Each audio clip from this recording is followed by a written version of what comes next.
Selamat malam para netizen dimanapun kita berada. Salam inspirasi bagi kita semua ya. Kader Demokrat dukung Anies Baswedan. Ini gimana begitu kan? Partai Demokrat ya, kader Demokrat yang jelas-jelas ya berkoalisi dengan Prabowo, tiba-tiba ada kader Demokrat yang cukup senior begitu kan ya, dukung Anies Baswedan. Ini gimana begitu kan? Apakah mereka tidak takut pada AHY dan Pak SBY begitu kan? Jadi artinya apa? Artinya Bang Aksa ini rupanya tertarik dengan ya perubahan dan perbaikan. Dia tetap menggaungkan mereka begitu kan.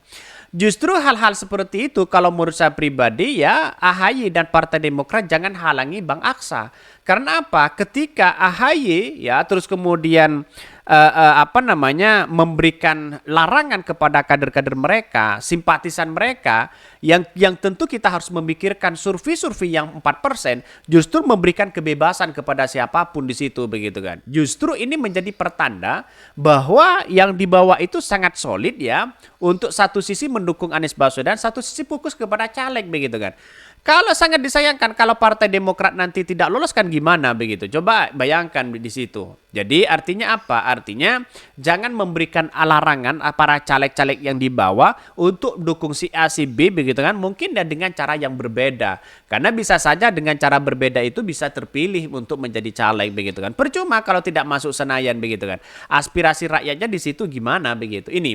Ini Bang Aksa Halatu ya dari Demokrat yang lantang yang meneriakan pemilih pasangan Amin di Batam. Sangat luar biasa begitu kan ya Bang Aksa ini begitu. Padahal ini adalah kader Demokrat begitu kan ya. Kemana-mana pakai Demokrat begitu. Ya kaos Demokrat dan sebagainya. Ini tidak dipecat begitu. Kalau ini dipecat justru menimbulkan spekulasi di situ begitu. Karena apa? Karena pada kenyataannya adalah ya caleg-caleg yang dibawa itu bukan tidak mungkin menggaungkan perubahan di situ begitu. Dia tetap cinta Partai Demokrat, tapi untuk pemilihan presiden dia akan mendukung Anies Baswedan. Kalau ada yang cerdas, sabar, rendah hati ya, beriman, ya tulus mencintai orang kecil seperti Pak Anies, masa mau dipilih yang pelangak-pelongok katanya. Bang Aksa itu ya setahu awak ya, waktu awak tinggal di Batam dulu lebih biru dari AHY dan Ibas. Setahu ya awak ya, Bang Aksa ini paling militan. Semoga ya Bang Ketua Aksa bisa membawa perubahan dan ya tetap gak lurus. Ya nengok bagi Ketua Aksa serem ya, jangankan ya tangannya, kupingnya aja ditato. Ini kan punya pengaruh luar biasa sebenarnya kader-kader Demokrat seperti itu begitu kan. Karena apa? Karena di satu sisi melihat dengan situasi politik hari ini Partai Demokrat melosot ya survei-survei mereka. Sehingga apa yang terjadi begitu kan, maka AHY dan Demokrat begitu kan seharusnya memberikan kebebasan untuk para kader-kader dan simpatisan mereka untuk mendukung ya siapapun biar caleg itu terpilih begitu kan.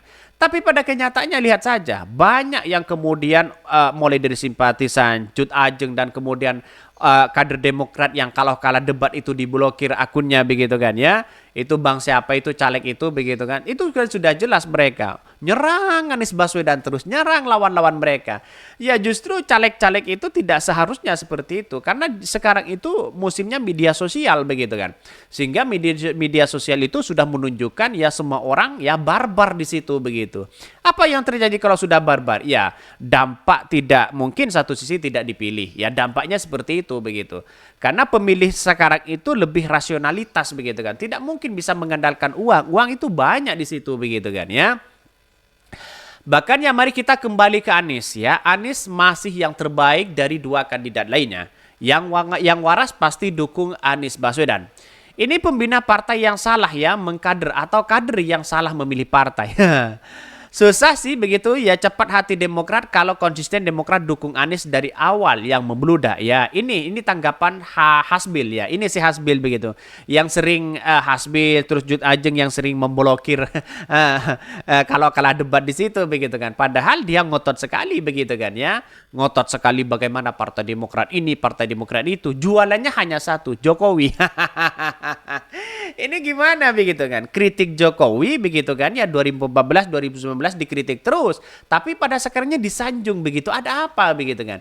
Inilah kesalahan cara berpikir seolah-olah benar kata Anies Baswedan. Jangan-jangan ya mungkin ya tidak tahan pada oposisi begitu kan. Haus kekuasaan di situ begitu sehingga muncul dengan narasi-narasi itu di masyarakat begitu kan. Ya di akun X-nya begitu banyak begitu kan ya.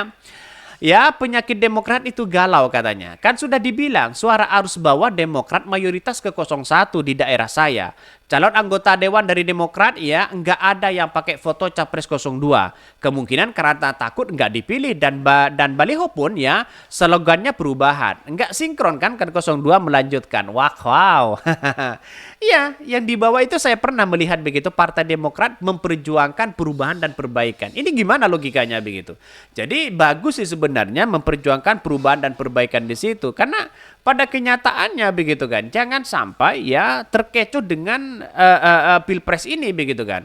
Ya coba bayangkan Partai Demokrat itu terlalu sibuk mengurusi ya untuk memenangkan Prabowo Gibran. Sedangkan dari kandangnya sendiri, dari dapurnya sendiri ya sudah merosot di situ begitu kan. Ya ada survei ini lalu kemudian tidak percaya terkait dengan merosotnya Partai Demokrat begitu kan.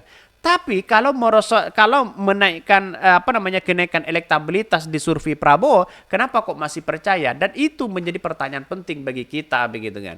Jadi sayang seribu sayang begitu maka kemudian kalau yang di arus bawah sudah mendukung si A, si B dan si C silahkan begitu kan. Tapi sekarang ini tidak ada, jarang sekali menampilkan Prabowo Gibran di situ di kader di baliho-baliho dari Partai Demokrat begitu. Jangan-jangan ya kata netizen takut ya nggak dipilih di situ begitu. Bisa saja seperti itu begitu. Jadi artinya apa? Artinya Partai Demokrat itu harus benar-benar ya kalau ingin menaikkan lagi elektabilitasnya benar-benar kerja ekstra di situ begitu.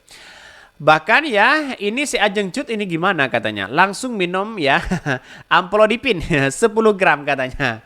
Benar kata abang ini kalau prinsip sudah tidak dipegang ya buat apa partai ini katanya begitu. Itu sudah jelas mereka artinya kalau selama ini yang kemudian dilakukan oleh mereka ada sesuatu yang aneh begitu dari Partai Demokrat, galau, gerasa-gerusu dan sebagainya itu perlu dipertanyakan begitu kan. Jangan-jangan Demokrat butuh curhat begitu. Sedangkan pendukung-pendukung mereka menyanjung Jokowi begitu kan. Ya, gimana coba bayangkan.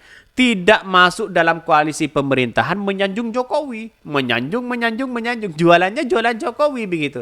Kenapa? Karena Partai Demokrat sendiri AHY tidak punya prestasi apa-apa di situ begitu kan yang bersentuhan langsung dengan masyarakat begitu kan. Jadi artinya apa? Artinya tidak ada visi dan misi begitu kan ya dan misi kita begitu kan ya dalam sebuah caleg begitu kan. Ya karena begini. Prestasi AHY apa coba bayangkan? Prestasi yang kemudian yang caleg-calegnya apa coba bayangkan? Karena yang ada di situ bukan visi dan misinya dari caleg begitu. Yang ada hanya program kerja begitu kan. Maka disinilah caleg-caleg itu mempromosikan program kerja yang seharusnya di situ begitu kan. Apa yang pernah dilakukan, apa yang pernah diperjuangkan seharusnya seperti itu begitu kan.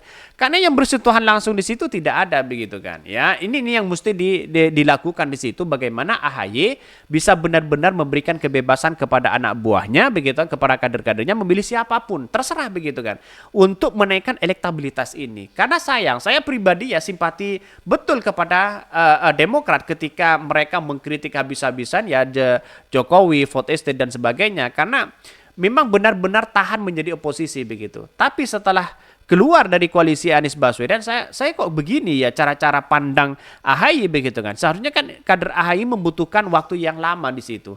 Bisa saja kalau Anies Baswedan menang bisa jadi menteri misalnya. Prabowo misalnya kalau menang menjadi menteri misalnya begitu. Oke, tidak menjadi masalah. Tapi pada kenyataannya orang akan melihat di situ begitu kan. Ya, yang diharapkan benar seperti itu. Tapi di belakang mereka, caleg-caleg mereka runtuh mereka begitu kan ya.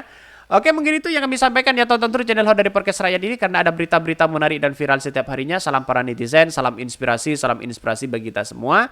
Jangan lupa di subscribe channel YouTube Hot dari Podcast Rakyat ini.